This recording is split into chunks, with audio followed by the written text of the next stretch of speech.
नर्मदे हर, नर्मदे हर. मी विनोद विनायक पाटील. मी civil engineer आहे. मी गेली 40 वर्षापासून पुण्यामध्ये राहतोय. 1985 साली मी पुण्यात आलो होतो. पुणे महानगरपालिकेमध्ये मी नोकरी करत होतो आणि पुणे महानगरपालिकेतून मी सेवानिवृत्ती घेतली 2009 साली. त्यानंतर काही प्रायव्हेट काम मी करत होतो आणि त्यानंतर मग परिक्रमेविषयी माहिती मिळाली आणि मग परिक्रमा करण्याचा एक निर्णय झाला माझा. त्यानुसार मी परिक्रमा 22 नोव्हेंबरपासून ते 13 मार्चपर्यंत केली आहे. सौ वृषाली विनोद पाटील. माझं मूळ गाव बुलढाणा जिल्हा तालुका मेहकर आणि लग्न 1992 साली लग्न झालं. तेव्हापासून मी पुण्यातच आहे आणि हाऊसवाईफ आहे. सुमारे 3.5 वर्षापूर्वी शंकर महाराज मठ पुण्यामध्ये त्याच्या समोर मी आमच्या ऑफिसकडे जात असताना एक व्यक्ती पुस्तक विकण्यासाठी म्हणून समोर आला आणि त्या पुस्तकाचं नाव होतं नर्मदे हर. आणि मला एक पुसटशी कल्पना होती समजा या संदर्भात की नर्मदा मैयाची परिक्रमा करतात म्हणून थोडीशी पुसटशी कल्पना होती. बाकी असं कुठलीही माहिती नव्हती किंवा काही नाही. आणि मग ते पुस्तक सुहास लिमये यांचं होतं. त्यांनी एक परिक्रमा केली आणि परिक्रमा केल्यानंतर पुस्तक प्रकाशित केलं होतं. त्या पुस्तकाच्या संदर्भात मग मी म्हटलं हे आपण घेऊन घेतलं पाहिजे पुस्तक आणि मी त्याला लगेच पैसे घेऊन पुस्तक विकत घेतलं आणि योगायोगाने त्याच्या 15 दिवसामध्ये ते वाचून पण काढलं.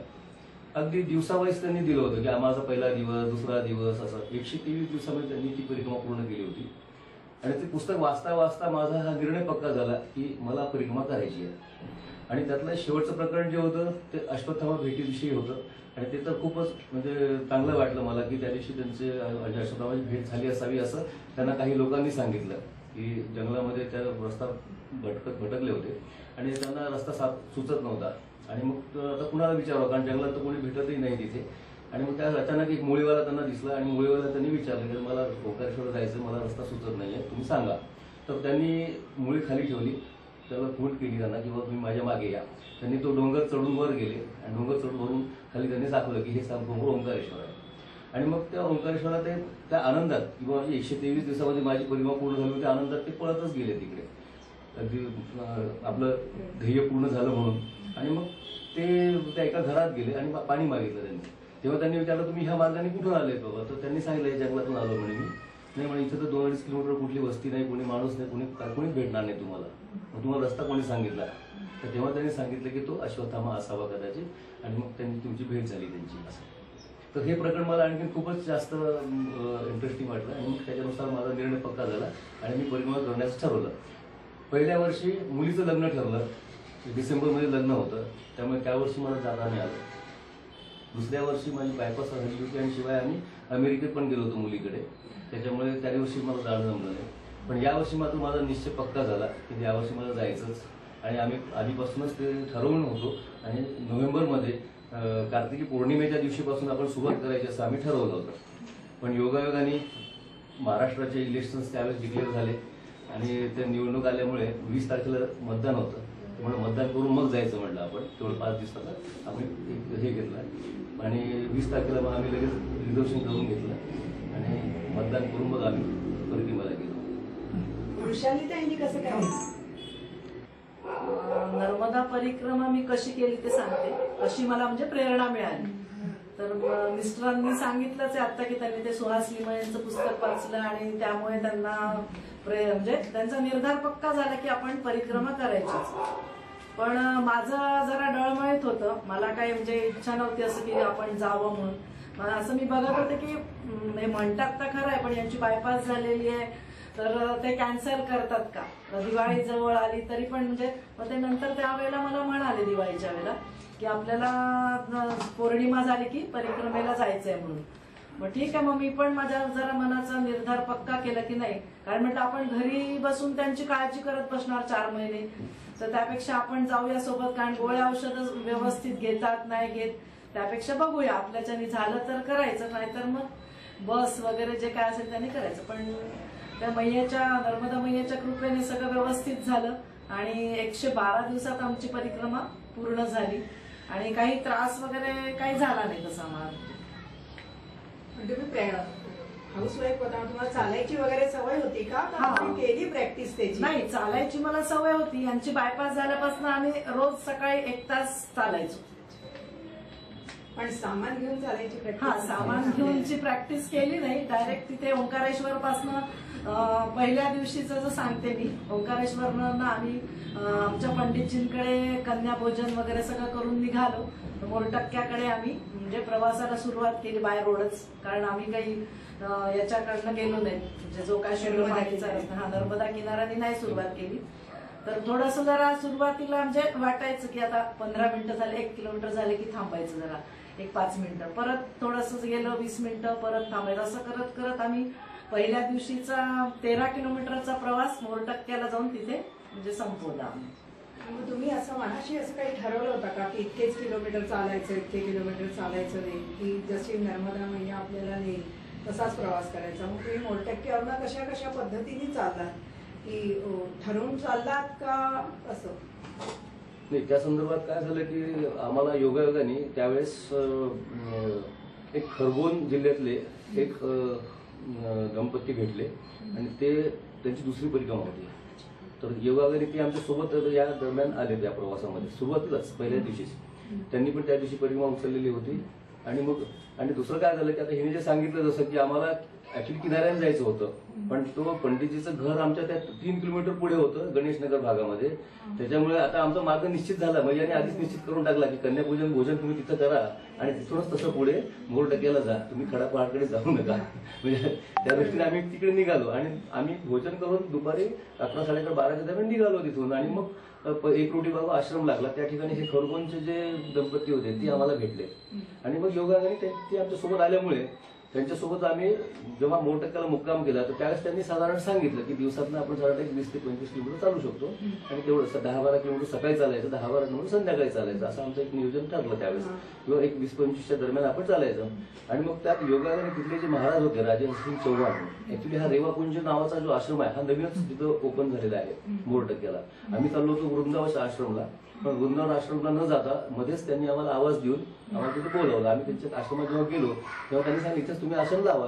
तेव्हा ते म्हणे इथं सगळी सोय, तुम्ही काहीच काळजी करू नका, म्हणजे तुम्हाला भोजन वगैरे सगळं आम्ही व्यवस्थित देतो.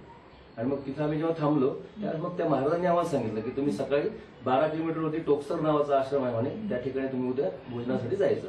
तुम्ही 7:30 पर्यंत इथून निघायचं बालभोग करून. आणि मग त्यानुसार तो आमचं नियोजन झालं की 12 किलोमीटर सकाळी आणि 12 किलोमीटर संध्याकाळी, असं 24-25 किलोमीटर आपण चालायचं. असं आमचं नियोजन झालं. हे प्रॅक्टिस न करता सुद्धा हा त्याला दिल्यामुळे फेज दिला की त्यांनी 12 ते 12, त्यामुळे सोयीचं झालं तुम्हाला, म्हणजे कारण सवय नसते ना चालण्याची वगैरे. मग ते दाम्पत्य तुमच्याबरोबर किती वेळ होतं? की साधारणतः 1.5 महिना तरी आमच्या सोबत होतं. 1.5 महिना म्हणजे जवळजवळ 20 जानेवारी पर्यंत भालोद पर्यंत ते आमच्या सोबत होते. भालोद नंतर मग त्यांनी ते कसे थोडे फास्ट चालत होते आणि ते जास्त चालत होते नंतर, त्यांना थोडी जास्त सवय होती ना, त्यामुळे ते जरा फास्ट पण चालायचे आणि थोडं जास्त पण चालायचे. मग त्यांना आम्ही म्हटलं की ठीक आहे तुम्ही आता थोडंसं पुढे गेले तरी हरकत नाही. मग आम्ही भालोदला थांबून गेलो आणि ते पुढे निघून गेले. असं भालोदला तुम्हाला ते आपले प्रतापी महाराज भेटले? हो, प्रतापी महाराज भेटले होते. ते काय तुमचा विशेष अनुभव असेल तर सांगा.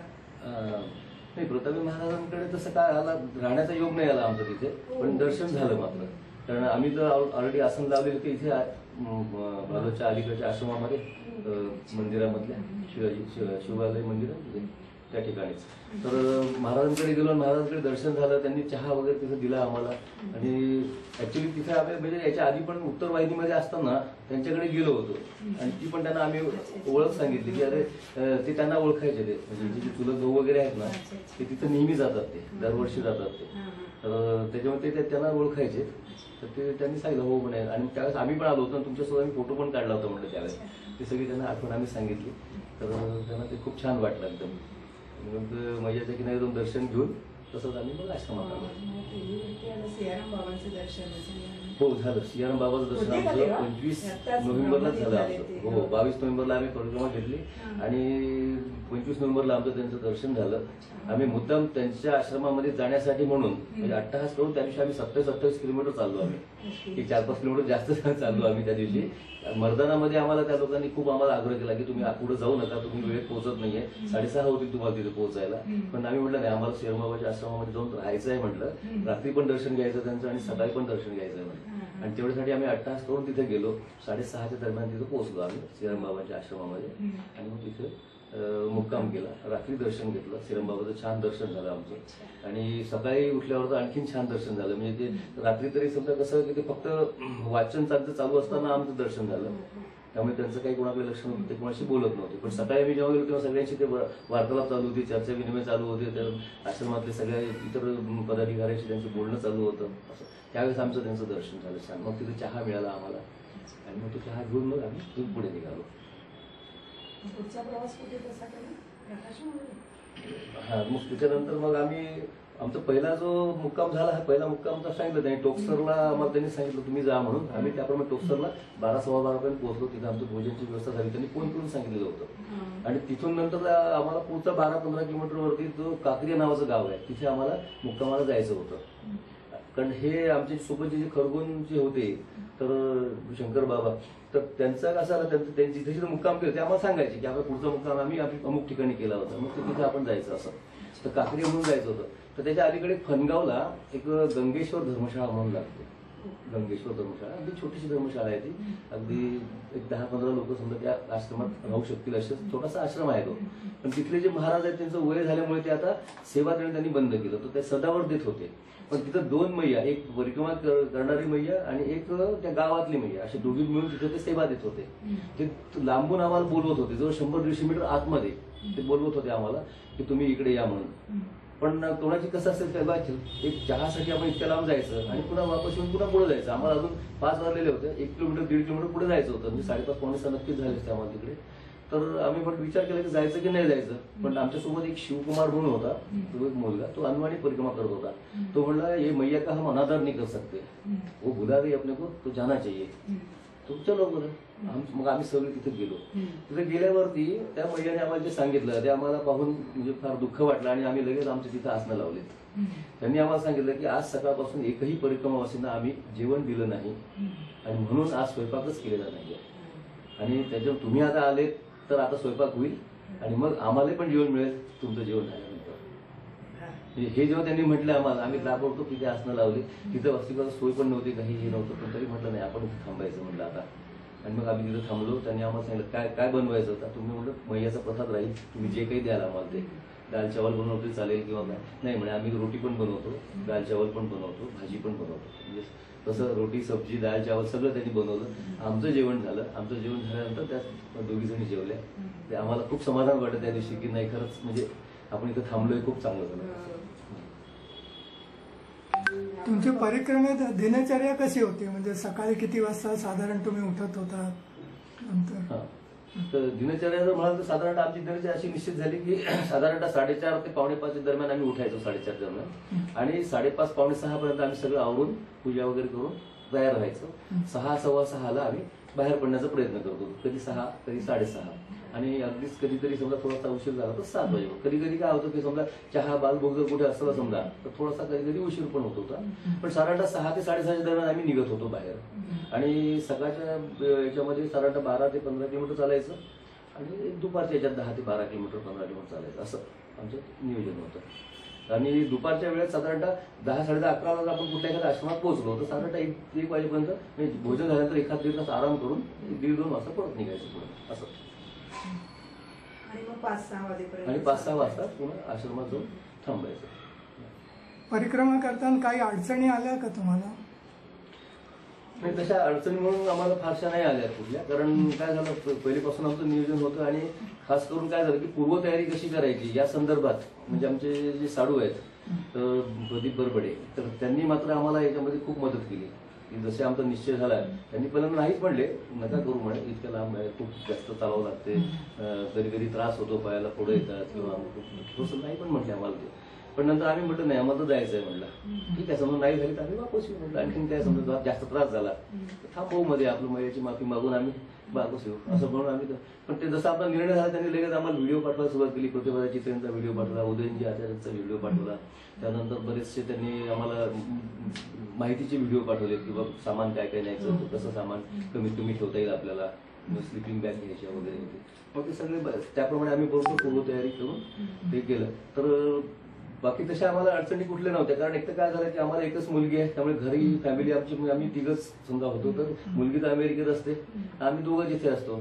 सुरुवातीला आमची जॉईंट फॅमिली होती, पण आमच्या पुतण्यानंतर मग इकडे पाणेरला फ्लॅट घेतला, त्यामुळे ते 2 वर्षापासून तिकडे शिफ्ट झालेत. त्यामुळे घरी पण कोणी नव्हतं, म्हणजे घरी अशी काही कुठची अडचण नव्हती. त्यामुळे आमचे जो नियोजन होतं आमचं त्याप्रमाणे आम्ही बरोबर तिथं पोहोचलो.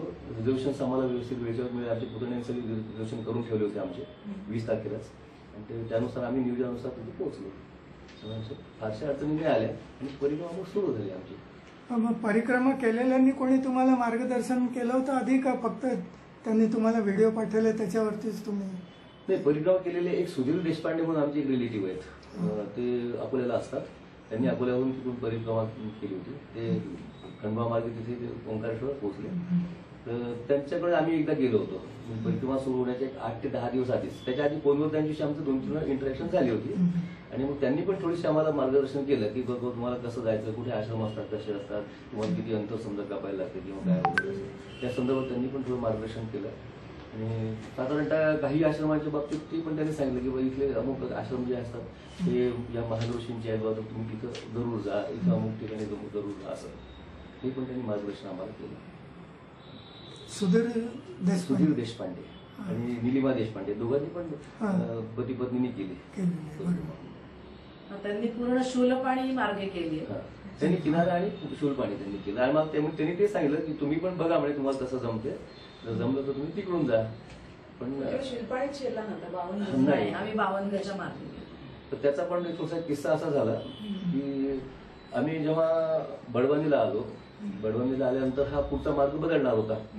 तर त्या ठिकाणी आमच्यासोबत हे खरगोंचे जे होते 2 जण, शंकर बाबा आणि त्यांचे मिसेस गुलाबाई त्या.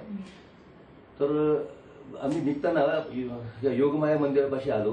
तिथे आम्हाला एक व्यक्ती भेटले आणि त्यांनी आम्हाला सांगितलं की तुम्ही इकडनं जा, सुरपाणीनं जा, आरामात तुम्ही जाऊ शकाल. तर म्हटलं बाबा आम्हाला यांचा प्रॉब्लेम आहे, म्हणले यांना थोडंसं डोंगर चढणं उतरणं कठीण वाटते म्हणलं आम्हाला असं. तर ते म्हणे नाही म्हणे तुम्ही ह्या आरामात करू शकतील म्हणे, मी तुम्हाला खात्री देतो, तुम्ही जा इकडनं. पण आमच्यासोबत जे खरगोंचे जे होत्या त्या डायरेक्ट म्हटल्या की तिथं नाव करावं लागते म्हणे बऱ्याच ठिकाणी, ती नाव मला करायची नाही आहे आणि म्हणून मला तिकडून जायचं नाही, तुम्हाला डोंगराची बाकी भीती वाटत नाही म्हणे मला. पण ती नाव करावं लागते, मला कुठलंही वाहन घ्यायचं नाही आहे. त्याच्यामुळे फक्त वाहन कुठं राहणार, समजा नाव समुद्रातच, कारण तिथं दुसरा पर्यायच नाही आहे. पण इकडे मात्र पर्याय आहे म्हणे बाहेरच्या रस्त्याने. मागच्या वर्षी आम्ही इकडनं गेलो होतो, आम्ही यावर्षी इकडनं जाणार, आम्ही तुम्हाला थांबवत नाही, तुम्हाला जायचं तर तुम्ही तिकडनं जा. पण त्यांची साथ आम्हाला चांगली वाटत होती म्हणून आम्ही त्यांच्यासोबत कंटिन्यू केलं. आणि मग आमचा मार्ग तिथे हा असा बदलला की आम्हाला शूलपाणी न जाता आम्ही तिकडनं गेलो. साधारण तुम्ही दिवसा किती किलोमीटर अंतर चालत होता? साधारणतः आम्ही 25 ते 26 किलोमीटर आणि एक्सेप्शनल केसमध्ये काहीतरी 27, 28, 30 चाललो. पण शेवटचा टप्पा जो होता आमचा 1 मार्च ते 12 मार्च 13 मार्च ह्या टप्प्यामध्ये मात्र आम्ही खूप जास्त चाललो. कारण त्याचं कारण कसं झालं की आम्हाला त्यावेळेस मामांचा सहस्त्रचंद्र दर्शनचा कार्यक्रम होता. हा सहस्त्रचंद्र दर्शन कार्यक्रम 16 मार्च ठरला होता त्यांनी तारीख. आणि आमची परिक्रमा साधारणतः आमच्या सोबत एक शूलपाणीतला मुलगा होता, तो आमचं नियोजन करत होता. म्हणजे आम्हाला तो शूलपाणीचा मुलगा एक योगाने भेटला, तो मैयांनीच पाठवलेला दूध असावा असं आम्ही समजतो की कारण तो पण दुसरी परिक्रमावाला होता. भालोदला हे सुटले आणि भालोदच्या पुढे साधारणतः एक 4-8 दिवसांत 15 दिवसांत तो आमच्यासोबत आला. तर त्या मुलाने आम्हाला पुढे पूर्ण गाईड केलं. 20-22 वर्षाचा मुलगा आहे तो, पण शूलपाणीतला असल्यामुळे तो डोंगरात चढणं उतरणं त्याला म्हणजे हातचा मळ त्याचा काही प्रॉब्लेम नव्हता. तर त्यांनी आमचं पुढचं नियोजन केलं. तर त्यांनी आम्हाला थोडंसं ह्या गोष्टी सांगितलं की आपल्याला 15 मार्चपर्यंत आपण पोहोचू शकतो. तर म्हटलं अरे 15 मार्चला जर पोहोचू शकत असेल तर 1-2 दिवस आधी पोहोचू आपण, की जेणेकरून आम्हाला कार्यक्रम पण अटेंड करता येईल. आणि त्यावेळेस आम्हाला थोडीशी ओढ लागली घराची आणि मग आम्ही 40 ते 50 किलोमीटर सुद्धा चाललो त्या दरम्यान 1 ते 12 या तारखेपर्यंत. परिक्रमेत पैसे वगैरे ठेवले होते का काही? हो, पैसे ठेवले होते आम्ही. आणि फक्त पैसे ठेवले होते पण आम्हाला पैशाचं फारशी गरज पडली नाही कुठे, कारण सगळ्या आश्रमांमध्ये खूप चांगल्या सोयी होत होत्या.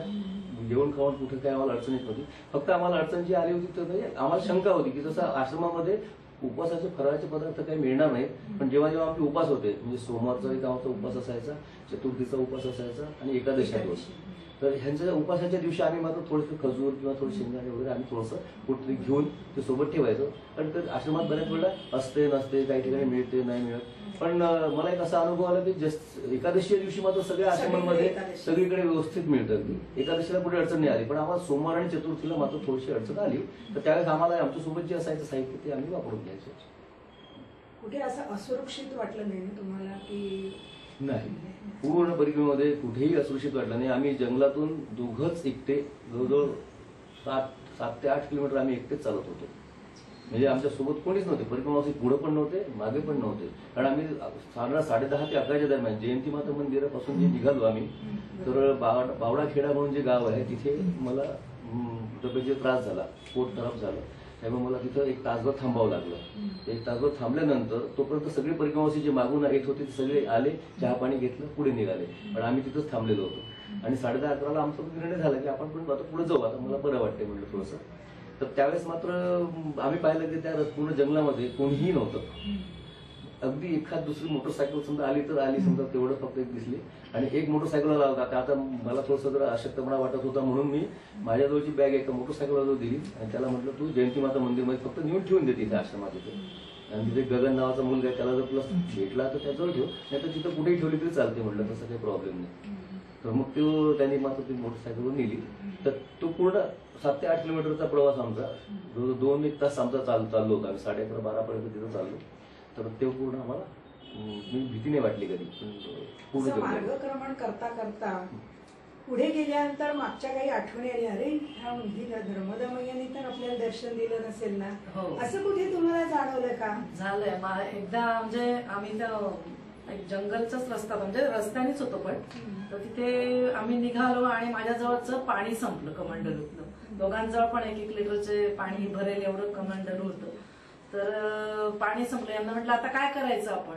मग थोडं समोर आलं की एक 4-5 जण मुलं बसलेली होती आणि आपल्या ज्या पाण्याच्या कॅन असतात त्या त्यांच्या जवळ होत्या. मग मी विचारलं त्यांना की पाणी आहे, त्यामुळे आत्ताच संपलंय म्हणजे, पण काळजी नका करू म्हणे, तुम्हाला मी आणून देतो म्हणे. मग त्याच्यावर अर्धा तास गेला, पाऊण तास गेला, तरी पण काही पाणी देणं. मी म्हटलं खूप तहान लागली आहे मला. मग नंतर मोटरसायकलवर 2 जण आले, प्रत्येकाला, आम्ही 7 जण होतो, तर प्रत्येकाला 1-1 पाण्याची बाटली देऊन गेली.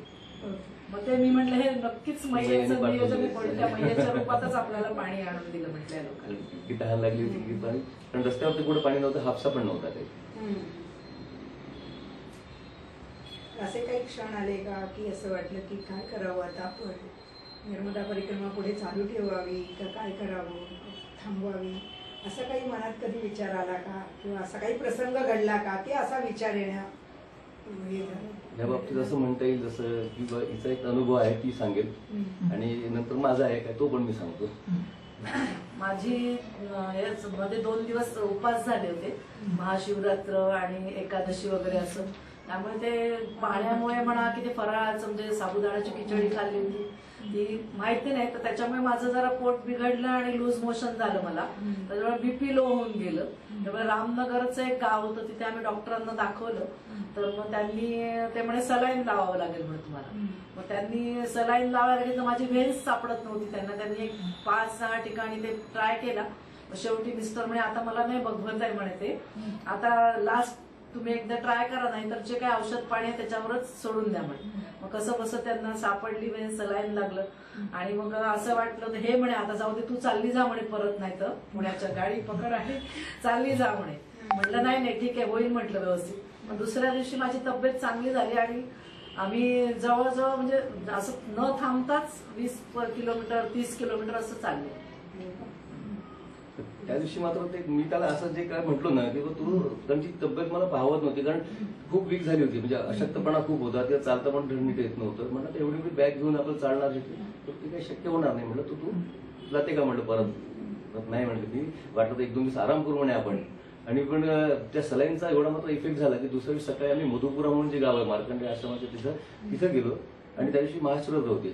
आम्ही तर ठरवूनच होतं की आपण आंघोळ तिथंच करायचं, म्हणजे त्या घाटावरच तिथंच मैयाची पूजा करायची आणि तिथंच म्हटलं महाशिवरात्रीचं पण दर्शन घ्यायचं. आणि तिथं रुद्रचं पण, मला रुद्र पण मी शिकलोय त्याच्यामुळे म्हटलं रुद्र पण आपण तिथंच म्हणूया म्हटलं मस्त.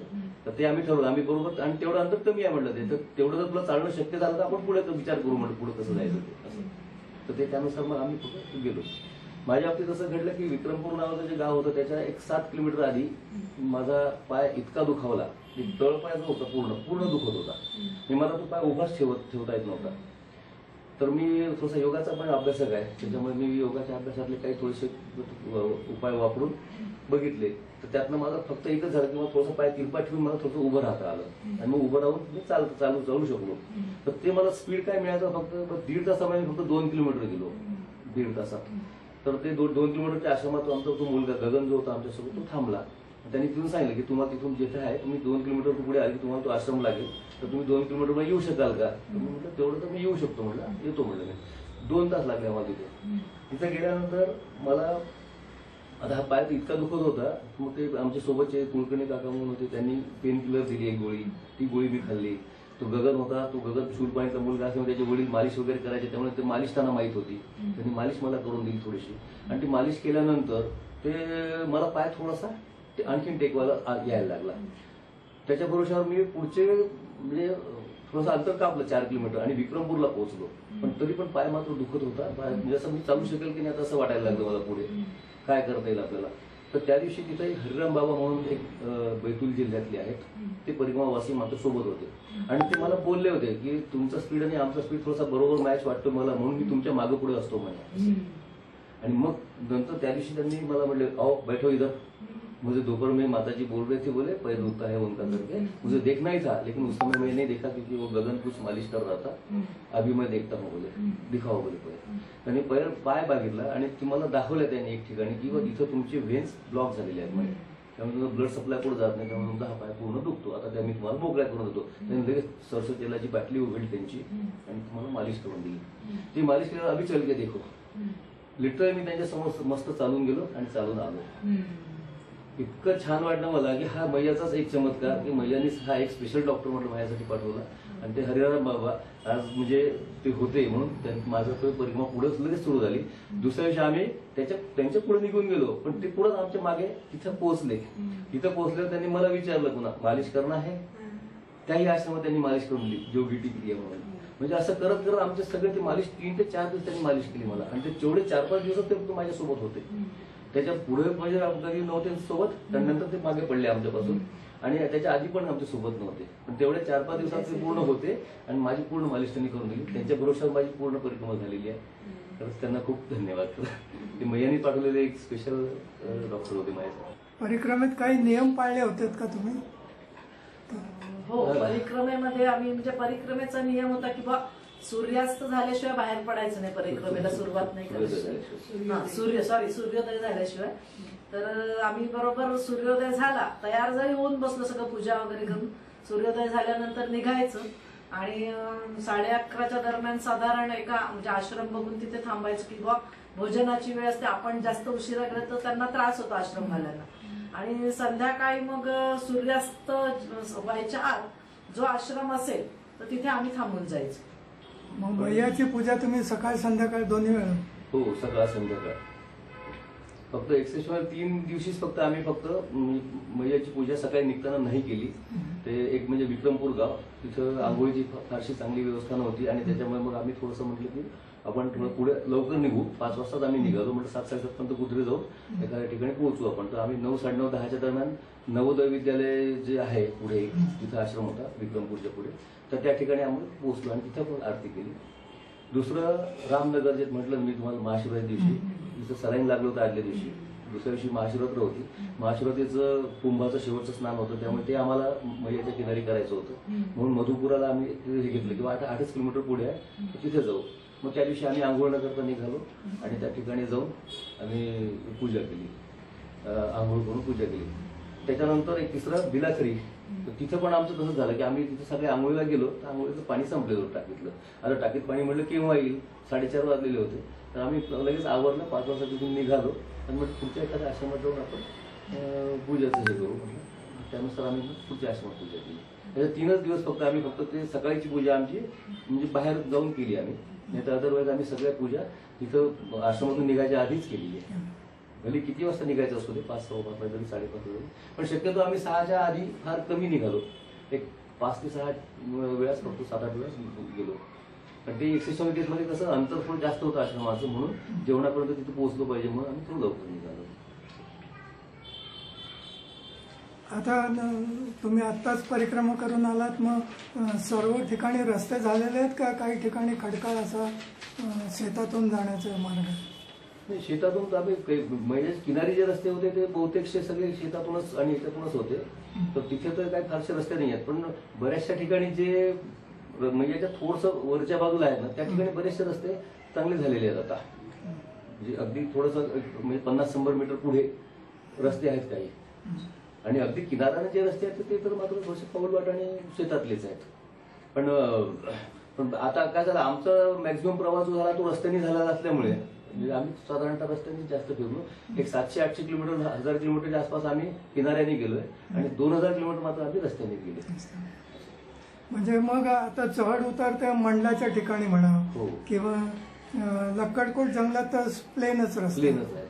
म्हणजे असं चढ उताराचं फक्त आता मंडला ठिकाणी आणि शुलपाणी हे 2च ठिकाण राहिले आहेत का? मांडव एक आहे. आणि जे आता हा जसा हा आपण जरी म्हटलं समजा की मी शुलपाणीला गेलो नाही आणि आम्ही बाहेर नाही गेलो, तर बोकराटा घाट जो आहे तो सुद्धा खूप घाट 5-6-7-8 किलोमीटरचा खूप मोठा आहे. तो नाही, तो घाट मोठा आहे पण रस्ता प्लेन आहे. म्हणजे रस्ता म्हणजे डांबरी रस्ता असल्यामुळे तसं बाकी पडण्याची भीती नाही आहे किंवा घसरण्याची भीती नाही आहे, हे काही नाही आहे. पण चढ शेवटी तो आहे, चढ खूप आहे तिथे. म्हणजे तो बोकराटाचा पण चढ जो आहे तो सुद्धा खूप मोठा होता, आणि 52 गेजाला जो लागला तो सुद्धा खूप मोठा होता. म्हणजे जो 5-6 किलोमीटर म्हणजे धाप लागते माणसाला असे ते घाट आहे ते दोन.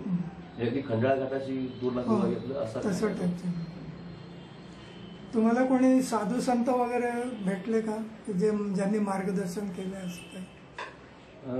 तसं काय झालंय, आमचा हा योग असा होता की आम्ही कुंभमेळ्याच्या ह्या पर्वावरती आम्ही परिक्रमा सुरू केलेली असल्यामुळे बहुतेकशे संत महात्मे हे कुंभाला गेले होते, त्यामुळे त्यांची तशी डायरेक्टली भेट झाली नाही. पण जे काही संत महात्म्याची भेट झाली त्या 2-3 एक आहेत नावं. म्हणजे सियाराम बाबाचं दर्शन झालं आम्हाला छान सगळी. फक्त ते आता मार्गदर्शन तर त्यांचं होत नाही जास्त, कारण ते आता काही जास्त कोणाशी बोलत नसतात, म्हणजे त्या स्टेजला ते पोहोचलेले होते. पण त्यांच्या आश्रमात जी आम्हाला माहिती मिळाली किंवा बाकीच्या काही गोष्टीची माहिती मिळाली ते सगळं खूप छान होतं. त्याच्यानंतर दुसरं रामकुंड आश्रमामध्ये एक शेगावच्या गजानन महाराज मंदिरामध्ये 10 वर्ष सेवा दिलेले एक गजानन म्हणून एक तिथं. आम्हाला ते माहित नव्हते ते महंत संत आहेत म्हणून. आम्हाला ते आमचे मित्र वाटले पहिल्यांदा. आमच्याशी ते जसं बोलले ते त्यांच्याशी आमची इंटरॅक्शन झाली. त्यांच्याशी आमचं सगळं इंटरॅक्शन झाल्यानंतर त्यांच्याशी आमच्या खूप गप्पा झाल्या. त्यांनी आम्हाला खूप मार्गदर्शन केलं, पुढे तुम्ही कसं जायचं, कुठं जायचं. अमरकंटकला गेल्यानंतर ते ज्वालेश्वर महादेव आणि अमरेश्वर जरूर बघा तुम्ही. भले तुम्ही मैया तिथं आश्रमामध्ये ठेवून रिक्षेने जा म्हणे तुम्ही. पायी तुम्हाला शक्य नसेल समजा 8 किलोमीटर 10 किलोमीटर आहे म्हणे ते, पण तुम्ही पायी नसेल शक्य तुम्हाला तर रिक्षेने जा म्हणे, पण तुम्ही जाऊन जरूर दर्शन घ्या ते. असे त्यांनी बरेचसे आपलं मार्गदर्शन सांगितले. आणि त्याच्यानंतर योगाने आम्ही आमची परिक्रमा पुढे सुरू केली. त्यांच्याशी आमची मैत्री झाली. मध्ये मध्ये फोन व्हायला लागले. नंतर मी एकदा त्यांना फोन करते म्हणे आम्ही आता कुंभाला आलो म्हणे इकडे. बरं म्हटलं ठीक आहे. आणि त्याच्यानंतर कुंभ झाल्यानंतर एक स्टॅम्पिडची घटना आम्ही ऐकली होती. मला चिंता वाटली म्हणून मी त्यांना परत फोन केला. अरे मी असं अशी घटना ऐकली म्हटलं. तेव्हा त्यांनी मला आनंदाची बातमी सांगितली की तेव्हा आता मला महंत पदवी मिळाली म्हणे. अरे म्हटलं अरे फार छान झालं म्हटलं. आता तुमचं नाव काय बदललं म्हटलं. ते म्हणजे आता माझं नाव गणेशदास महाराज झालेलं आहे म्हणे नाव. मला इतका आनंद वाटला की त्या व्यक्तीची महंत होण्याच्या आधीची आपली भेट झाली, त्यासोबत मित्र वाटला म्हटलं. आता ते संत महात्मे झालेत म्हटलं बघा म्हटलं. म्हणजे ते आम्हाला भेटले ते, तर त्यांच्याकडून मार्गदर्शन खूप छान झालं. नंतर त्यांना मी सारखं फोन करत होतो किंवा आम्हाला आता इथून पुढे कसं जायचं, पुढचा आश्रम कुठला काय वगैरे असं, तर ते आम्हाला मार्गदर्शन करायचे. त्यानंतर भाका म्हणून जे गाव होतं तिथे स्वामी परमानंदगिरी महाराज ते त्यांची भेट झाली. तर ते आपल्या छत्रपती संभाजीनगरचे आहेत. तर त्यांची एक भेट झाली. त्यांनी आमचं खूप हसतखेळ स्वागत केलं. पण ते 3 वर्ष परिक्रमावाले होते. त्यांची परिक्रमा पण चालू होती आणि त्या ठिकाणी ते सेवा देत होते. कारण तिथले महाराज काहीतरी मला वाटतं असे कुंभाराच गेले असतील किंवा आणखी काहीतरी असेल वेगळी गोष्ट. तर त्या आश्रमात ते सेवा देत होते. तर आम्ही जेव्हा जेवायला बसलो, म्हणजे आता आम्ही थोडं उशिरा आलो होतो. आमच्या आधीची काय जेवण झाली होती पूर्ण, आणि मग आम्ही आलो होतो. मग आम्हाला ते म्हणले थांबा एक 10 मिनिटात 15 मिनिट थांबा, टिक्कर बनत आहेत, लगेच तुमचं भोजन होईल. आम्हाला भोजन वाढताना त्यांनी त्यांचा एक टिफिन काढला. ते टिफिन काढून आम्हाला भोजन वाढलं. तर नंतर मग आम्हाला लक्षात आलं की तो टिफिन त्यांच्यासाठी गावकऱ्यांनी पाठवलेला होता, पण त्यातलं जेवण त्यांनी आम्हाला पाठवलं. आणि नंतर मग तिथलं पण केलेलं त्यांनी आम्हाला दिलं. त्या दिवशी नेमकी त्यांनी तुपाचे हे तूप वाढलं म्हटल्यावर मला गुळाची इच्छा झाली, म्हणजे गुळ खायची. तर मी हिला म्हणलं अरे आपल्याजवळ गुळाचा खडा आहे म्हणलं, तू काढ बरं. तो जसा त्यांनी काढला तर ते रागावले एकदम माझ्यावर. तुम्ही तो का रस जो बोले म्हणतात पहिले रस ठेवून द्या म्हणे आतमध्ये, माझ्याकडे गुळ नाही का म्हणे. त्यांनी गुळ आणला, गुळ तूप घ्या म्हणे, तुम्हाला गुळ तूप खायची इच्छा आहे ना, घ्या म्हणे बिंदास. म्हणजे इतकं ते हसत खेळत आमचं जेवण झालं. पण जेवण झाल्यानंतर मग त्यांनी स्वतःचं पान वाढलं. त्याच टिफिन मधनं जे शिल्लक राहिलेलं अन्न होतं ते त्यांनी स्वतः घेतलं. आणि तेव्हा त्यांनी सांगितलं की सगळी परिक्रमावशी जेवण झाले की मग आम्ही आम्हाला जेवण जाते म्हणे, आम्हाला तोपर्यंत जेवण जात नाही. अहो म्हणजे आपण सोबत बसलो असतो ना, मला माहित नव्हतं तुमचं जेवण. नाही माझं भोजन आता तुमचं सगळ्यांचं झालं की मग माझं जेवण. असं त्यांचं जेवण झालं. योगाने त्यांना म्हणजे त्यांनी 1-2 श्लोक भगवद्गीतेतले बोलले, तर ते बोलता बोलता मी पण बोलले गेलो. असं तर त्यामध्ये लक्षात आलं की मग तुमची गीता कंठस्थ दिसते म्हणे तुमची. म्हटलं हो माझी गीता कंठस्थ आहे म्हटलं, मी शृंगेरीची परीक्षा पण देऊन आलेलो आहे. असं तेव्हा त्यांनी मग आम्हाला 2 मार्गदर्शन सांगितले की एक 15वा अध्याय तुम्ही रोज म्हणत जा म्हणे भोजनाच्या आधी, आणि 12वा अध्याय तुम्ही रोज रात्री झोपायच्या आधी म्हणायचा. तर तो आम्ही आता उपक्रम सुरू केलेला आहे की आम्ही तो म्हणजे रेग्युलर आपल्या जीवनामध्येच असं करायचं. हो बरोबर, रेग्युलर तुम्ही रोज म्हणत जा. तर ते एक आम्हाला भेटले. त्याच्यानंतर योगायोगाने उदयन आचार्यजी, आज हे पण संत महात्मेच आहेत, आज ते पण 4थी परिक्रमेला आलेले होते. तर विमलेश्वरला आम्ही जसं बोटीत बसलो, आमची बोट आता 9 वाजता आम्ही बोटीत बसलो, पण भरती पूर्ण आली नव्हती म्हणून ते 11 वाजता बोट निघाली. 11 वाजता बोट निघताना अगदी त्यावेळेस निघता ते तिकडून आवाज देत होते थांबा आम्ही येतोय. तर ते त्यांचे 3 शिष्य आणि ते स्वतः ते उदयनाचार्य, त्यांना पाहिल्या मी ओळखलं, कारण त्यांचे व्हिडिओ मी साडूंनी पाठवले होते मला, ते मी पाहिले होते. तर त्यांना लगेच पाहिल्या ओळखलं. म्हटलं इथं उदयनचे आचार्य आलेत म्हटलं, हे पण परिक्रम आहेत की काय. आणि नंतर योगाने मिठीतळी त्यांची भेट झाली, तेव्हा त्यांना आम्ही विचारलं की तुम्ही 3 परिक्रमा ऑलरेडी झाल्या तुमच्या. म्हटलं नाही म्हणे, ही 4थी परिक्रमा माझ्या स्वामींसाठी आहे म्हणे. त्या स्वामींनी इच्छा व्यक्त केली होती की आम्ही परिक्रमा करावी म्हणून, आणि नेमकं स्वामी शांत झाले म्हणे. मग त्यांच्यासाठी म्हणून ते पादुका घेऊन म्हणे मी आता ही परिक्रमा करतोय. तर ते आमच्या मागेच होते. म्हणजे आम्ही ते पहिल्यांदा सुरुवातीला पुढे गेले, नंतर काही दिवसानंतर त्यांच्या एकदा तब्येत बरी नव्हती म्हणून ते थांबले होते. त्यावेळेस आम्ही पुढे गेलो मग असं. त्यांची नंतर आमच्या 8-10 दिवसानंतर कदाचित झाली असावी. तर ते त्यांची आम्हाला 5 ते 6 वेळा भेट झाली. आणि त्याच्यानंतर एक प्रतिभाताई चितळे, आता त्या म्हणजे त्यांची पण भेट झाली आमची त्या ठिकाणी. तर ते ही सांगेल त्याच्याबद्दल. आम्ही आता म्हणजे सकाळच्या प्रवासाला निघालेलो होतो, जवळजवळ 9 वाजले असतील त्यावेळेला सकाळी. तर एका ठिकाणी भूक तर लागलेली होती आम्हाला, नाश्ता झालेला नव्हता. मग त्या ठिकाणी गरम गरम खिचडी आणि चहा असं आम्हाला मिळालं. तर त्या तिथेच वाटेमध्ये मग एक व्हॅन होती, तिथून प्रतिभाताई चितळे आणि त्यांचे मिस्टर 2 जण चालले. त्या उतरून सगळ्यांना बिस्किटचे पुढे वाटत होत्या. पण जसं त्या माझ्याजवळ आल्या तर मी यांना म्हटलं ह्या प्रतिभाताई चितळे दिसतात. त्यांनी जेव्हा बिस्किटचा पुडा दिला माझ्या हातात, तेव्हा मी त्यांना म्हणजे सरळ स्पष्ट बोलले त्यांच्याशी की आपण प्रतिभाताई चितळे का. त्यामुळे हो. मग बोलली मी त्यांनी, म्हटलं माझी जी पुतणी आहे ती तुमच्या सुनेची मैत्रीण आहे म्हटलं. त्यामुळे हो म्हणे, मी आता फोन करून विचारेल म्हणे तिला, या म्हणे आमच्या आश्रमामध्ये लछोरा म्हणून गाव आहे, तिथे आश्रम आहे म्हणे माझा. पण योगायोग असं झालं की आम्ही किनाऱ्याने तेव्हा नाही गेलो, तो आश्रम किनारी आहे, आम्ही बाय रोडने गेलो. त्यामुळे मग त्यांच्या आश्रमात आम्ही नाही जाऊ शकलो. त्यांची चांगली भेट झाली. त्याच्यानंतर धर्मेश्वर महादेव म्हणून जे संस्थान आहे, धर्मेश्वर महादेव संस्थान, तर त्या ठिकाणी तिथले बहुतेक ट्रस्टीपैकीच एक जण होते व्यक्ती, फक्त त्यांचं नाव मला आठवत नाही, कारण सांगितलं असेल त्यांनी. पण त्यांनी मला त्यांचे काशीमुनी महाराज जे होते तिथले धर्मेश्वर महाराज, त्यांचे खूप काही किस्से त्यांनी सांगितले. पण ते सांगताना त्यांच्या डोळ्यात पाणी येत होतं. तर त्यावेळेस मला या भाकाचे जे महाराज आहेत स्वामी परमानंदगिरी महाराज, तर त्यांची मला आठवण झाली एकदम. कारण त्यांना सुद्धा ते मैयाचं नाव घेतलं ना, त्यांच्या डोळ्यात टचकन पाणी यायचं. बस मैया असं नर्मदा मैया म्हटलं की लगेच त्याच्या डोळ्यात पाणी यायचं. ते मी इतकं अनुभवलं की त्याचप्रमाणे हे काशीमुनीचं नाव घेतलं की यांच्या डोळ्यात पाणी यायचं. तर त्या महाराजांनी म्हणजे धर्मेश्वर संस्थान पूर्ण उभं केलेलं आहे म्हणजे. आणि ते शिवलिंग जे जुनं होतं तेच त्यांनी काढून परत तिथे बसवलेलं आहे. त्या महाराजांनी खास आग्रह असतो, ते म्हणजे तुम्ही दुसरीकडे कुठे न्यायचं नाही, माहिती ते आम्ही इथंच प्रतिष्ठापना करणार त्याची आणि इथंच ते ठेवणार. तर ते महाराजांनी त्याचे ते किस्से सांगायचे त्यावेळेस खूप. तर जवळ 21 तास आम्ही सांगत होते. एक स्वामी परमानंदगिरी महाराजांचा एक आणखी एक किस्सा मला सांगायची इच्छा आहे की जसं रात्री आम्ही त्यांना सत्संग होता, तर सत्संगाच्या वेळेस त्यांनी आम्हाला काही थोडंसं मार्गदर्शन केलं. आणि ते मार्गदर्शन करताना आम्ही बसलेलो होतो आणि ही पूर्ण परिक्रमा आम्ही बिना स्वेटरची केलेली आहे. स्वेटरचं ओझं होऊ नये म्हणून आम्ही स्वेटर ओंकारेश्वरला काढून ठेवले आणि नंतर इतक्या थंडीमध्ये आम्ही सकाळचा 1-1.5 तास जो काढला ना तो कसा काढला आमचा आम्हाला माहित. हात पूर्ण काकडून जायचे, थंडी वाजायची, फक्त डोक्यात टोपी असायची, तिच्याही डोक्यात टोपी असायची, बस बाकी काही नव्हतं आमच्याकडे, स्वेटर नव्हते. तर ते आम्ही संध्याकाळी बसलो होतो, थोडंसं मी आपला हात असे करून बसलो होतो. तर त्यांना ते लक्षात आलं की थंडी वाजते म्हणे, तुम्ही स्वेटर नाही आणलं. म्हटलं नाही आमच्याकडे स्वेटर नाही आहे. म्हटलं आम्ही स्वेटर ठेवून दिलीच म्हटलं तिथे, तर वजन नको म्हणून. मग ते म्हणजे त्यांनी एका त्यांच्या शिष्याला सांगितलं की यांना शाल दे बरं आपली तिथली. त्या शिष्याला ती काही साल सापडली नाही. आमचा तो प्रोग्राम पूर्ण झाला, आम्ही तिथं निघालोय आणि भोजन वगैरे केलं आणि झोपायला गेलो.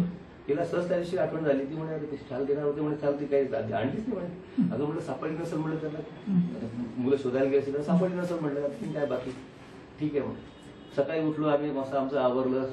त्या दिवशी उदयन आचार्यजी तिथं होते आणि सकाळी ते महाराजांनी हिला सांगितलं की तू चहा बनव म्हणून. तर ते चहाचा वाटलं तर ही सांगेल. सकाळी उठलो, स्नान वगैरे झालं आमचं त्या धाकाच्या आश्रमामध्ये आणि मैयेची पूजा वगैरे झाली. मग ते आले उठून महाराज तर परमानंद, ते म्हणे चहा कोण बनवेल म्हणे. मी पटकन म्हटले, लेडीज कोणीच नव्हते, ते नेमकीच होते, तर मी बनवते म्हटले. माझी आंघोळ म्हणजे त्या बिना आंघोळीचं कोणी बनवत नाही, माझी आंघोळ झालेलीच होती.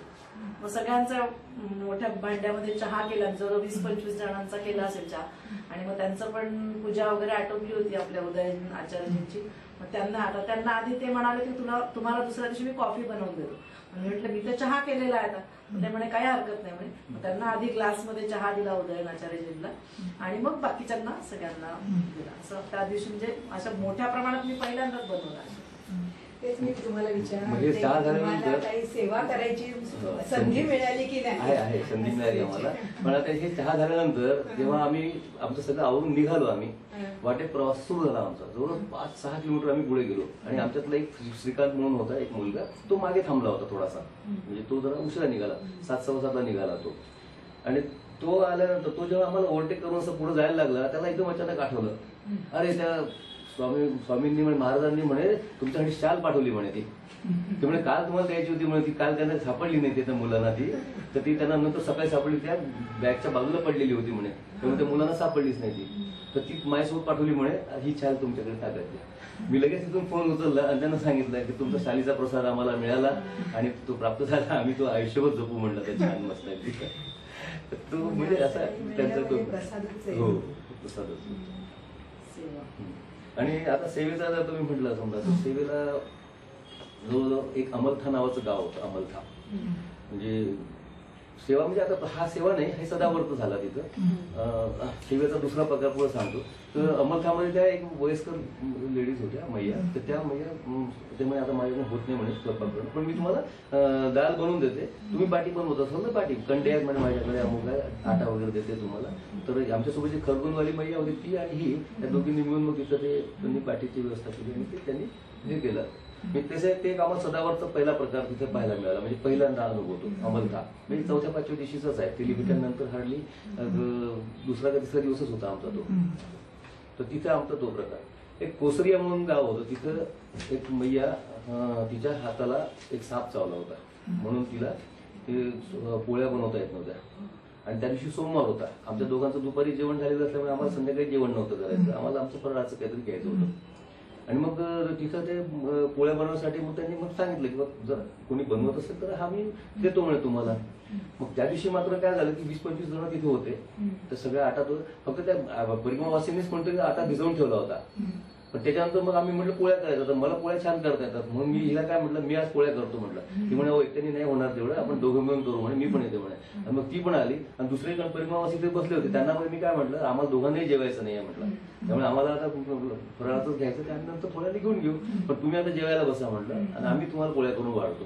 तर त्या दिवशी आम्हाला ती एक सेवेची संधी मिळाली की आम्हाला ते पूर्ण पोळ्या सगळ्यांच्या आम्ही केल्या, 25-30 जणांच्या, आणि त्या सगळ्या त्यांना जेवायला बसवलं, आम्ही ते करून वाढवले गरम गरम. तर ती आम्हाला सेवेची अशी छान एक संधी मिळाली. त्यानंतर अशा एक 2-3 ठिकाणी आम्हाला संधी मिळाल्या, पण मग ते अशा पार्टली थोड्याशा कामापुरत्या अशा. एका आश्रमात आम्ही पुरी पण बनवली. म्हणजे आम्ही 1-2 लेडीज होतो, त्यांनी पुरी लाटली आणि जो गगन होता आमच्या सोबत त्यांनी पूर्ण पुरी ती तळून घेतली. काही ठिकाणी खिचडी बनवायचा योग आला, असं म्हणजे सगळ्यांसाठी म्हणजे असं. म्हणजे तो एक सेवेचा भाग आम्हाला जसं भिक्षा मागून केल्यासारखं पण एका ठिकाणी झालं. 10 तांदूळ त्यांनी दिले, सामान दिलं, मग आम्ही बनवलं. नाही असं जरा अनुभव आला की बरं वाटतं ना हो. परिक्रमेमध्ये. नाही, तसं यायलाही नाही, हवं. यायला हवा. आणि सेवा तर द्यायला खरं सांगतो म्हणजे हा जो भाव ऑटोमॅटिक तयारच होतो माणसामध्ये की आम्ही जवळजवळ 5 ते 6 आश्रमांमध्ये विचारलंय की सेवा द्यायसाठी इथे आम्हाला काय करावं लागतं. एक रुद्रकुंडचा हा रुद्रकुंड. रुद्रकुंड म्हणून आहे आश्रम तिथे. तर तिथे एकच मैया होती तिथे. म्हणजे सगळं ती स्वयंपाक पण लवकर लवकर बनवायची. आम्ही गेलो त्या दिवशी सोमवार होता. उशीर गेल्या झाला. 1 वाजला आम्हाला पोचायला. आणि मग गेल्या गेल्या आम्ही म्हणजे भोजन केलं आधी. मग नंतर एक 3-4 परिक्रमावासी आले, त्यांना उपासच होता सोमवार. त्यामुळे आम्ही रात्री जेवू म्हणे. मग त्यांच्यासाठी बटाटा किसून त्यांच्यासाठी मी उसळ बनवली बटाट्याची. त्यांना खूप आवडली, त्यांनी खाल्ली. मग नंतर त्या मैयेला थोडं बरं नव्हतं, तर मग ते भांडी घासायला बसल्या. पूर्ण भांडी मी धुवून घेतली, पूर्ण पालथी घातली तेव्हा याच्यावर, आणि आतमध्ये किचन मध्ये. त्यांना खूप आवडलं ते. म्हटलं बघितलं मी ते, म्हटलं वास्तविक मी दमून गेले होते, आराम करून म्हटलं, पण ते सोडून दिलं आणि पहिले त्यांच्या मदतीला लागले. तर त्यांना ते अजून म्हणे मला 2 दिवस तुम्ही राहा म्हणून. पण आता पुढे तर जायचंच होतं आपल्याला, प्रवासाला थांबण्यात म्हणजे हे नव्हतं, म्हणून मग पुढे गेलो आपण. त्या पूर्ण परिक्रमेमध्ये काही असे व्यक्ती भेटल्यात की ज्या व्यक्ती म्हणजे आपण जसं म्हणजे म्हणतो ना की काही वेळेस त्यांना विसरता येणार नाही आपल्याला असं. तर अशी एक व्यक्ती आम्हाला म्हणजे हरिराम बाबाचं तुम्हाला उदाहरण सांगितलं. त्यांनी तुम्हाला पायावर उभं केलं माझ्या सरळ सरळ, आणि मला तर त्यांनी पूर्ण परिक्रमा करायलाच मदत केली ती. आणि दुसरं एक व्यक्तिमत्व तनुभाई म्हणून आम्हाला एक भेटले. सरसाड नावाचं गाव आहे, गुजरातमध्ये आहे, गुप्त गोदावरी. आणि तिथे सरसाडच्या शिव मंदिरामध्ये आमचं आसन लावायला आम्ही गेलो. आणि आसन लावताना पाहिलं की तिथे जागाच नाही शिल्लक झाली. जवळजवळ 20-25 लोक आधी तिथे पोहोचले होते मूर्ती. आणि मग आम्ही तिथे गेलो, तर आम्हाला जागा कुठे आम्ही पाहिलं.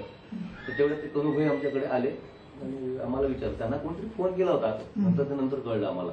त्यांना कोणतरी फोन केला होता. हा पती पत्नी हो? म्हटलं हो पती पत्नी आहे. आता असं म्हटल्यावर मग ते आओ बोले एक काम करो, इधर मत आसन लगाओ, चलो हमारे घर चलो, आप हमारे घर में आसन लगाओ. आणि मग घरी गेल्यावरती आणखीन एक महाराज दुसरे आले. आणि मग मला असं कळलं की त्यांच्यासाठी त्यांचा तो फोन होता.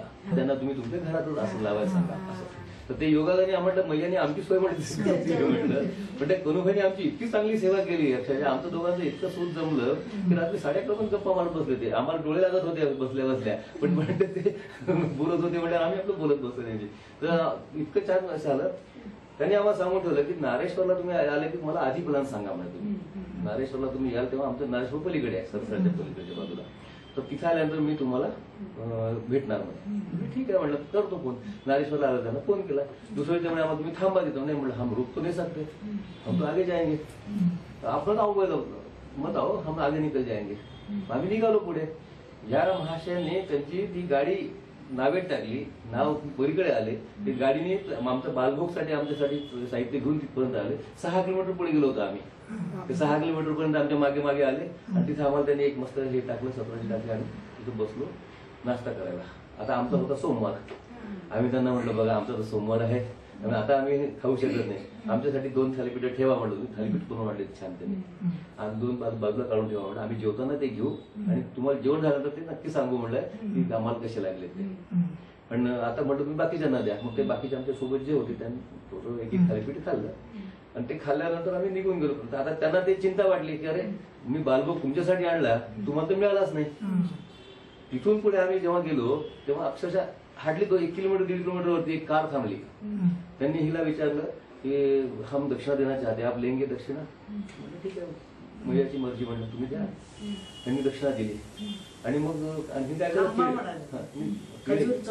केळे दिले त्यांनी. केळे म्हणलं फार चांगली गोष्ट आहे. म्हणलं केळे दिले तर म्हणलं आम्हाला उपास आहे, म्हणलं फरियाली आहे म्हणलं आमची, तर केळे मिळाले फार चांगलं. अरे फरियाली आहे आपली, ठरव बोल्यावर. मग त्यांनी ते खजूरचं पाकिट काढलं.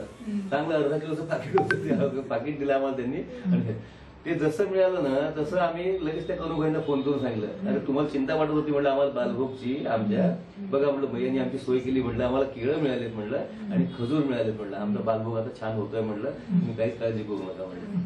मैयाने आमची ती सोय चांगली केली म्हटलं. म्हणजे बघा ना, म्हणजे भैयाला काय ते त्या माणसाला वाईट वाटत होतं की आपण यांच्यासाठी आणला नाश्ता आणि हे खात नाहीये. म्हणजे तसं उपाशी कधी ठेवलं नाही. आणि एक उपाशीचा एक माझा अनुभव आहे. तो आम्ही बायगोर तिथून निघालो. बायगोरवरून निघाल्यानंतर जेव्हा आम्ही मसावतकडे चाललो होतो, तर मसावतकडे जाताना एक वाटेत एक गाव छोटं लागलं. त्या ठिकाणी एक छोटं मंदिर होतं.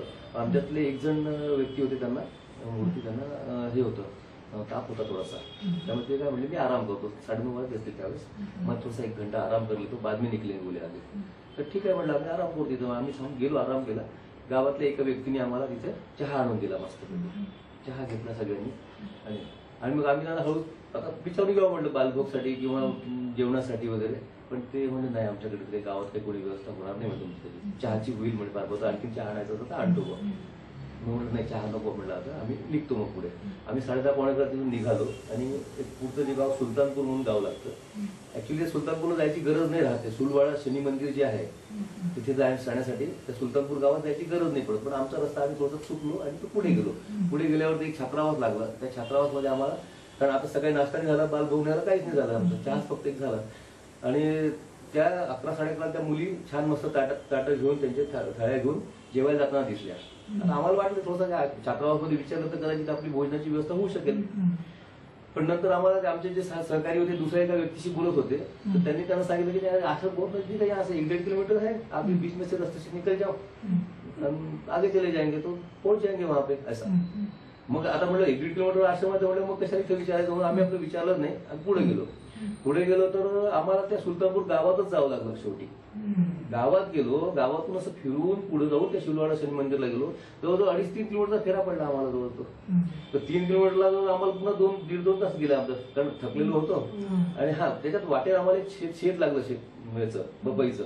तर एक थोडीशी इच्छा झाली की तर एखादी पपई बघावं म्हणलं. पिवळीशी पपई, कारण पपई सगळ्या कच्च्या होत्या. एक पिवळीशी पाहिली, पण ती पण काढली तर ती खराब निघाली. अगदी थोडासा भाग त्यातला मिळाला चांगला, तेवढा खाल्ला, बाकी काहीच नाही मिळालं चांगलं तिथं. मग ते खाणं नाही झालं काही. आता हे सुलतानपूरला फिरून जे गेलो तर जवळजवळ 2-2:15 वाजले आम्हाला तिथे. तिथे गेल्या तिथल्या महाराजांनी आम्हाला सांगितलं की इथे भोजन करणारे जे आहे व्यक्ती ते म्हणजे लग्नासाठी म्हणून कुठे दुसऱ्या गावी गेलेले, त्यामुळे तुमची भोजनाची तर व्यवस्था नाही होऊ शकत इथे, तुम्हाला मी चहा करून देतो म्हणे. म्हणून त्यांनी चहाची किटली घेतली, चहा करायला गेले. एक 15-20 मिनिटांनी चहा करून आणला. अब आपले ग्लास निकालो, आम्ही आपले ग्लास काढले. त्या ग्लासमध्ये जेव्हा चहा ओतला तर चहा ओतल्यावर तिथे काळं काहीतरी दिसलं त्यात आमच्या एका व्यक्तीला, आमच्यासोबत जे होते त्यांना. तर ते म्हणजे काळं काय याच्यावर म्हणून त्यांनी पाहिलं निर्बंध, ते सगळ्या मुंग्या होत्या. अक्षरशः एवढ्या मोठ्या मुंग्या केल्यात. आणि त्याच मुंग्या सगळ्यांच्या क्लासमध्ये दिसायला लागल्यात.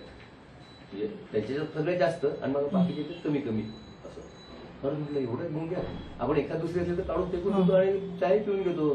पण एवढ्या मुंग्या आल्या म्हटल्यावर ते सगळ्यांना काय वाटलं की नाही म्हणे चला जाऊ द्या. ते चहा टाकून दिला. टाकून दिल्यावर ते महाराज मग आम्हाला वाक्य बोलले, आज आप भूखे आए बोले यहाँ पे, आपको यहाँ पे खाना नहीं मिला, चाय मिल रही थी वो भी चाय आपको नहीं नसीब हो गई. भैया कभी कभी परीक्षा ऐसी लेती है बोले कि पानी तक नहीं पीने देती बोले. ये ऐसा आज का आपका दिन है. तो बोले अभी निघलो आगे फिर अभी. मग आम्ही पुन्हा पुढचा प्रवासाला निघालो. फक्त त्या ठिकाणी एक दुकान होतं, त्या दुकानदाराने आम्हाला एक सेवा म्हणून एक मोबाईलचं पाकिट दिलं आणि आम्ही एक पाकिट विकत घेतलं आणि आम्ही ते 2 पाकिटं सगळ्यांनी मिळून 7 जणांनी मिळून ते खाऊन घेतलं. तेवढ्या याच्यावर म्हटलं आता थोडं आणखी 7-8 किलोमीटर चालायचं आहे पुढे आपल्या मसावतपर्यंत. मसावतला जसं येणार 1-2 किलोमीटर अलीकडे एक मोटरसायकलवाले आले आमच्यासोबत आणि आम्हाला सांगितले पुढे आगे ठेला लगेगा आपको, वहां पे आपको नाश्ते का बंदोबस्त है, अगर वो तो बुलाएंगे आपको, नहीं बुलाया तो भी आपने जाने का और वहां नाश्ता करने का बोले. ये मेरी आपसे विनती आहे बोले, आप यहाँ पर नाश्ता कर लो. आणि लिटरली सांगतो आम्हाला एवढा नाश्ता मिळाला. पॅटीस काय, समोसा काय, ते आणखी कचोरी काय, जिलेबी काय, हे सगळं. आणि म्हणजे दिवसभर उपाशी चालवलं मैयाने आम्हाला. आणि तिथं गेल्यावर इतकं ते खायला दिलं अक्षरशः. आणि एवढं करून आम्ही जेव्हा आमच्या आश्रमात पोहोचलो, मसावतच्या त्या दुर्गा मंदिरामध्ये पोहोचलो, तिथं 2 डझनाची केळीची पिशवी आणून ठेवलेली होती. आणि त्याच्यानंतर तासाभरानंतर कढी खिचडीचं जेवण आलं. आहो बोले भोजन करू. म्हणजे इतकं सगळं आम्हाला नंतर मिळालं की आज दिवसभर म्हटलं बघा महिन्यानी परीक्षा घेतली म्हणलं आपली आणि खायला नाही मिळालं. पण आज म्हणजे संध्याकाळी इतकं मिळालं की सगळ्याचं काही आठवणी लक्षात करणार नाही आपल्याला. एवढंच आहे, दिवसभर जरी ठेवलं तरी मैया रात्री कोणाला न जेवता नाही म्हणजे. तुम्ही परिक्रमेमध्ये कन्यापूजन वगैरे काही केलं का मध्ये नाही केलं आम्ही. जेव्हा परिक्रमा उचलली त्या दिवशी केली म्हणजे आमच्या पंडितजींच्या घरी.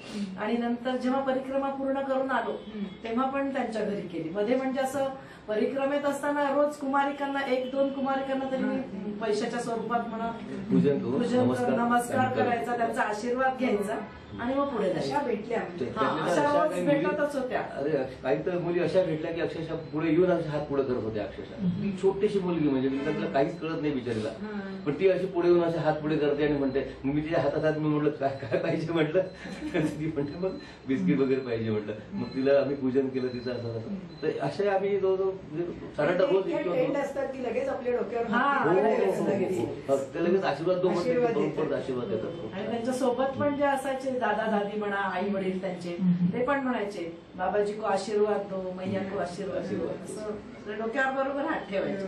ते खूप छान. अगदी छोट्या इतक्या मुली भेटल्या जवळ त्या 7 ते 8 मुली कमी लक्षात राहतील अशा मुली आहेत तशा भेटल्या. परिक्रमा झाल्यानंतर तुम्हाला काही फरक असा जाणवला का आपल्या वृत्तीमध्ये किंवा एक पेशन्स थोडासा वाढलाय की जी आहे ती स्थिती ऍक्सेप्ट करायची आणि थोडंसं हे, कारण बऱ्याच ठिकाणी म्हणजे असं सांगायला हरकत नाही की जसं आम्हाला वाटलं की जसं टॉयलेटची व्यवस्था असली पाहिजे, पण नाही आहे तिथं. ठीक आहे, जी आहे परिस्थिती ऍडजस्ट करून आपण केलो. तर असा एक पेशन्स वाढतो माणसाचा. आणि काही वेळेस कसं आता जसं आम्हाला एक सगळ्यात शेवटचा जो आमचा दिवस होता, आम्ही जसं 111व्या दिवशी आम्हाला परिक्रमा पूर्ण करायचं आमचं वाटत होतं. आम्हाला आमचे 112 दिवस झाले, तर 12 तारखेला आम्ही आमची परिक्रमा पूर्ण करणार होतो. तर शेवटच्या दिवशी आम्हाला 40-45 किलोमीटर जायचं होतं, 50 किलोमीटर. तर ते 50 किलोमीटर जायच्या आधी 7 किलोमीटर आधीच खंगवाडा म्हणून गाव आहे, तिथे आम्हाला 6:30 वाजते पोहोचायला. तर तिथल्या सगळ्या नागरिकांनी आम्हाला समजून सांगितलं, त्या ट्रस्टीने आम्हाला समजून सांगितलं की तुम्ही आता इथून पुढे जाऊ नका, कारण पुढे जंगलचा रस्ता आहे, 7 किलोमीटर रस्ता आहे, तुम्हाला जायला कमीत कमी 2.5 ते 3 तास लागतील. म्हणजे तुम्हाला 9-9:30च्या आधी तुम्ही तिथे पोहोचत नाही तिथे, आणि तुम्ही नका जाऊ आता. तर मग त्यांचं म्हणणं आम्ही ऐकलं. तर त्या दिवशी आमचा म्हणजे थोडंसं डिसमूड झालो आम्ही की बाबा 111व्या दिवशी आपल्याला परिक्रमा पूर्ण करायची होती, पण आपण आज पूर्ण करू शकत नाही. पण थोड्या वेळानंतर आम्ही आपलं थोडंसं ऍक्सेप्ट केलं की नाही, म्हणजे हीच मर्जी आहे आपली. कठोरा नावाचा एक आश्रम होता, तिथे आम्हाला पुण्यातलेच काही सेवेकरी भेटले. त्यावेळेस त्यांनी सांगितलं की तुम्ही तुमचं नियोजन सगळं बाजूला ठेवायचं म्हणे. तुमचं सगळं नियोजन मैयाच्या हाती आहे म्हणे. तुमचं कुठं जेवण होणार आहे, तुमचं कुठं खाणं पिणं होणार आहे, तुमचं कुठं आराम होणार आहे, हे सगळं तिचं नियोजन आहे म्हणे. तुम्ही त्याच्यात काही विचार करू नका. आणि तो आम्हाला त्या दिवशी हा अनुभव आला की चला, आपण ठरवलं होतं ओंकारला पोहोचायचं, पण शक्य झालं नाही. शेवटी आम्हाला खंगवाड्यावर थांबायला लागलं, आणि खंगवाड्यावरून मग आम्ही 7 किलोमीटर दुसरी सकाळी गेलो. 9:30-10 वाजता तिथे पोहोचलो ओंकारेश्वरला. तर तो एक पेशन्स थोडासा आता आपल्याला वाढला की बा छान. आता आपण काही स्वभावात परिवर्तन झालं का, की आपण आधी रागेत होतो आणि केल्यामुळे आपल्यामध्ये अंतर्बाह्य बदल होतो ना परिक्रमा केल्यामुळे, तसा काही तुम्हाला जाणवला? हा, तसं आता थोडासा तो एक प्रकार जाणवतो की पहिले छोट्या छोट्या गोष्टींवर चिडचिड व्हायची. छोट्या गोष्ट समजा आता जसं आता आम्ही पोहोचलो नाही, ओंकारेश्वरला आपण जात नाही, आपण पोहोचत नाही म्हटल्यावर थोडी चिडचिड होत होती मनाची. तरी चिडचिड नव्हता, अगदी शांतपणे विचार करत बसलो आपण. खरंच आपलं 1 तास पुढं आमच्या अटूट खासच्या गावात आमचा एक वाया गेला बा. तर त्याच्यामुळे आम्हाला पुढे थोडासा 1 तास कमी पडला. म्हणजे आमच्यासोबत जे काही जण होते त्यांना इच्छा होती की नाही आश्रमात जेवायचं, जाऊन जेवण करून त्यांना तिथे खिचडी बनवायलाच खूप वेळ लागला. त्याच्यामुळे आमचा 1-1.5 तास तिथे गेला, आणि मग निघायला उशीर झाल्यामुळे ओंकारेश्वरला आम्ही त्या दिवशी पोहोचू नाही शकलो. तर ती चिडचिड त्या दिवशी झाली नाही माझी. आणि मग शांतपणे थांबून थोडासा विचार केला की आपण तिथं चुकलो आपलं, आपण तिथं थांबलो आपण, आणि मग त्यात आपण वेळ गेला. आणि काही जणांना असं वाटायचं की आश्रमात नाही बाबा भातच मिळतोय आपल्याला, पोळी रोटी हवी असे म्हणायचे लोक ते. पण मग मी तर माझ्या मनाची तयारी केली होती, म्हणजे जे मिळेल ते आपल्याला स्वतः न करता बनवता आयतं मिळतंय, तर त्याच्यातच समाधान मानायचं आपण. नाही बा, जे प्रसाद आहे तो मैयाचा जे देतील ते आपण खाऊन घ्यायचं. आणि ते म्हणजे परिक्रमा केल्यानंतर असं लक्षात आलं की बा आपण खूप जमा करतो, कपडा लत्ता आहे, काही गरज नाहीये त्याची वास्ते. 4 महिने आपण त्या 2 ड्रेसवर होऊ शकतं त्याच्यामध्ये. जो काय मोह असायचा पूर्वी तो कमी झाला सारखं वाटतं. दुसरं एक आमचं मैयाचं नियोजन आमच्यासाठी असं म्हणता येईल, जसं म्हणजे हा स्वभावाचा भाग नाही, पण हे एक अनुभवाचा भाग की तो जो गगन म्हणून जो मुलगा म्हटलं ना, तर काय झालं की तो एका अमेरिकन मैयासोबत तिची साथ घ्यायला आला होता, तिची बॅग घ्यायला आला होता. म्हणजे पोर्टर म्हणूनच त्यांनी घेतलं होतं. तर त्यांनी पण परिक्रमा उचलली मग तिथनंच घरूनच, आणि तो ती परिक्रमा सुरू केली त्यांनी. पण त्यांच्याशी त्यांचं जमलं नाही. माझी बायपास झालेली होती, त्यामुळे हिला काय काळजी वाटायची की एवढी मोठी बॅग 10 किलोची आपण घेऊन चालतोय, आणि हे ते चालतोय, एवढा चढ चढणे हे चढणं, तर थोडासा त्रास नको व्हायला बा, म्हणून हिला काळजी वाटायची. म्हणून मी त्या मुलाला म्हटलं की तू आमच्यासाठी एखादा मुलगा असेल तर बघ तुझ्या शूलपाणीमध्ये, आम्हालाही दे म्हटलं सोबत, म्हणजे आमची पण एखादी जड बॅग तो घेईल. पण योगायोगाने काय झालं, नंतर दहीच्या त्या मंदिरापासून हनुमानजीचं मंदिर तिथं दहीच्या आश्रमामध्ये हे डॉक्टर उशिरा पोहोचले की मैया एका दुकानात बसली, आपली काहीतरी खरेदी कर, त्या मुलाला जेवणच नाही मिळालं आणि शिवाय रात्री काहीतरी आणखी त्यांचा वेगळा काहीतरी प्रॉब्लेम झाला, तर ते सकाळी दोघांचं काहीतरी बिनसलं. ते शेवटी तो मैयाला म्हटलं, बाबा मैया मी तुझ्यासोबत नाही चालू शकत आता, मी माझं इंडिपेंडंट माझं घरी चालला जातो, मला घरी जायचं, मला बिझनेस पण आहे माझा, माझी बाकीची कामं आहेत, मी निघून जातो. पण त्यावेळेस त्यांनी आम्हाला फोन केला, मी त्याला फोनवर सांगितलं की बाबा तू एक काम कर, मला पण मदत पाहिजे, मी तुला माणूस मागत होतो, तर तू जर माझ्यासोबत थांबशील, आमची परिमा पूर्ण करून देशील ते फार बरं होईल. त्यांनी लगेच ती गोष्ट ऍक्सेप्ट केली, तो आमच्यासोबत आला आणि पुढचा सगळा प्रवास आम्ही मग त्याच्यासोबत केला, त्याच्याच भरोशावर केला आणि त्यांनीच आम्हाला मार्गदर्शन केलं पूर्ण सगळं. तर म्हणलं हे एका दृष्टीने मैयाचंच नियोजन होतं की थोडंसं माझ्या बॅगचा भार पण हलका करावा, कारण बायपास झाली असल्यामुळे थोडंसं मला पण ते जरा टेन्शन वाटत होतं कधी की आपल्याला त्रास नको व्हायला कुठं, आणि एखाद्या डॉक्टर काय म्हणतील मग तुम्हाला आम्ही सांगितलं जाऊ नका, तर तुम्ही सांगितलं होतं डॉक्टरांनी, डॉक्टर त्रास वाटेल तिथे थांबून जातो असं, पण आम्हाला त्रास तसा झाला नाही आणि मग झालं पूर्ण. तर ते मैयाचं हे एक नियोजन आमच्यासाठी होतं की तो मुलगा आमच्यासोबत आला आणि त्यांनी छान आमची परिमा पूर्ण करून दिली. सगळी मदत करायचा तो, आश्रमात गेल्यानंतर आमच्या आसनं लावायचा, वेळ पडली तर कपडे पण तो धुवायचा यांचे. त्याचा आश्रम स्वतःचा आहे तिथे, त्याच्या वडिलांचा. हो, गगनगिरी आश्रम. सेवाभाव त्याच्याकडे मूळ होता. नटवारा म्हणून गावचे तिथं श्रीराम जानकी मंदिर, त्या मंदिरामध्ये सदावर्त होता आणि सदावर्त असताना 35 लोक तिथं होते, 35 मूर्ती, पण त्यातल्यापैकी कोणीही पुढे आलं नाही असं किंवा आम्ही करतो म्हणून म्हणायला. हा पोरगा स्वतः तिथं गेला, त्यांनी स्वतः तिथून सगळं सामान घेतलं, त्याच्यासोबत 1-2 जण गेले आणि त्यांनी मग ते टमाटे चिरून हे असं थोडंसं केलं त्यांनी खिचडीसाठी. पण त्या एकट्याने ती पूर्ण खिचडी बनवली आणि सगळ्यांना सर्व पण केली. फक्त नंतर त्यांनी सांगितलं की आता भांडी घासायला मला कोणतरी मदत करा म्हणे तुम्ही. मग त्या 2-3 मैया पण आल्या, मी पण गेली, मग सगळ्यांनी मिळून तिथं हे स्वयंपाक केला, मग म्हणजे भांडी घासायला मदत केली. त्याचा तो स्वभाव सेवाभावी खूप जातो मुलगा. मी त्याला तेच म्हणायची, म्हणजे परिक्रमेत असताना आपण आश्रमात लवकर पोहोचलो तर पुढच्या काळात मग आरती वगैरे होऊन आपण तिथे काही मदत करू शकतो. पण उशीर झाला तर म्हटलं मग आपली आरती हे ते होईपर्यंत उशीर होणार, मदत काहीच नाही होऊ शकत. तो म्हणायचं तुम्ही नका टेन्शन घेऊ, मी बनवतो. म्हटलं तसं नाही, आम्हालाही काहीतरी म्हणजे संधी मिळायला हवी सेवेची. पूर्णमदः पूर्णमिदं पूर्णात् पूर्णमुदच्यते पूर्णस्य पूर्णमादाय पूर्णमेवावशिष्यते. मनोबुद्ध्यहंकार चित्तानि नाहं न च श्रोत्रजिह्वे न च घ्राणनेत्रे न च व्योम भूमिर्न तेजो न वायुः चिदानन्दरूप शिवोऽहं शिवोऽहं चिदानन्दरूप शिवोऽहं शिवोऽहं.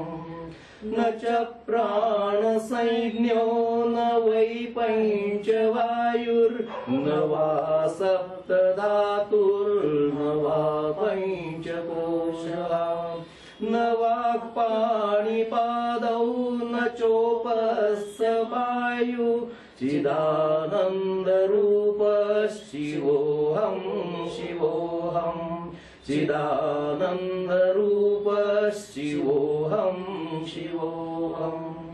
न मे द्वेषरागौ न मे लोभमोहौ मदो नैव मे नैव मात्सर्यभावः.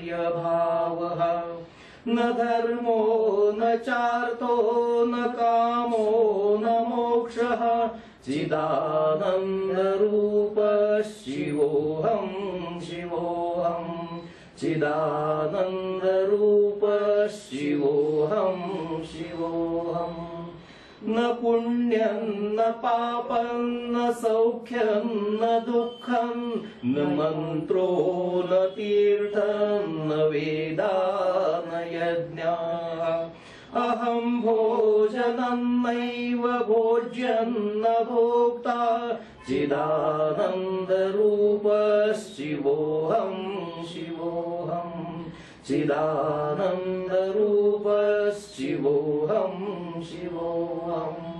न मे मृत्युशङ्का न मे जातिभेदः पिता नैव मे नैव माता न जन्म न बन्धुर्न मित्रं गुरुर्नैव शिष्यः चिदानन्दरूपः शिवोऽहं शिवोऽहं चिदानन्दरूपः शिवोऽहं शिवोऽहम् अहं निर्विकल्पो निराकाररूपो